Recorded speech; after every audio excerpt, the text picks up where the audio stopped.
ప్రియమైనటువంటి దేవుని బిడ్డలారా, అతి పరిశుద్ధుడైనటువంటి యేసుక్రీస్తు నామమున మీ అందరికీ మా హృదయపూర్వకమైనటువంటి వందనాలు తెలియజేస్తున్నాను.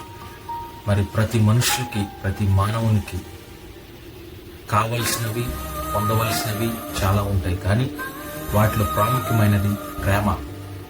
మరి ఎవరైనా మనల్ని ప్రేమిస్తున్నా, లేదా మనం ఎవరినైనా ప్రేమిస్తున్నా, ఏదో స్వార్థాన్ని బట్టి మనం ప్రేమిస్తాం. కానీ ఒకవేళ తండ్రి ప్రేమలో స్వార్థం ఉండొచ్చు, తండ్రి ప్రేమలో స్వార్థం ఉండొచ్చు, ఈ లోక స్నేహితుల ప్రేమలో స్వార్థం ఉండొచ్చు. కానీ ఏ స్వార్థం మెరిగినటువంటి దేవుడు, నిజ స్నేహితుడు మనల్ని ప్రేమిస్తున్నాడు. ఆయన మనల్ని విడువడు, ఎన్నడు ఎడబాయడు.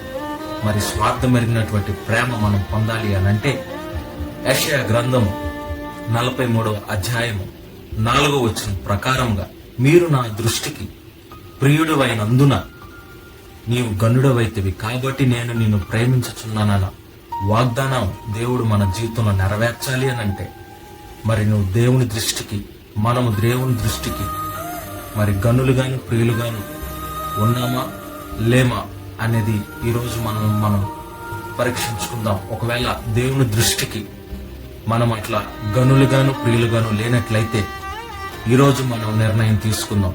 నీ దృష్టికి మేము గనులుగా ఉండులాగా మమ్మల్ని నడిపించునయ్యాను.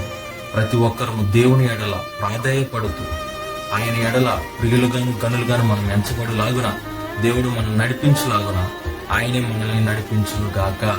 మరి అట్టి రీతిగా దేవుడు తన స్వార్థం మెరుగని ప్రేమ మన మీద చూపించి మనల్ని ముందుకు నడిపించి, ఆయన అత్యంతమైనటువంటి ప్రేమను మన మీద చూపించి దేవుడే మనల్ని నడిపించును గాక.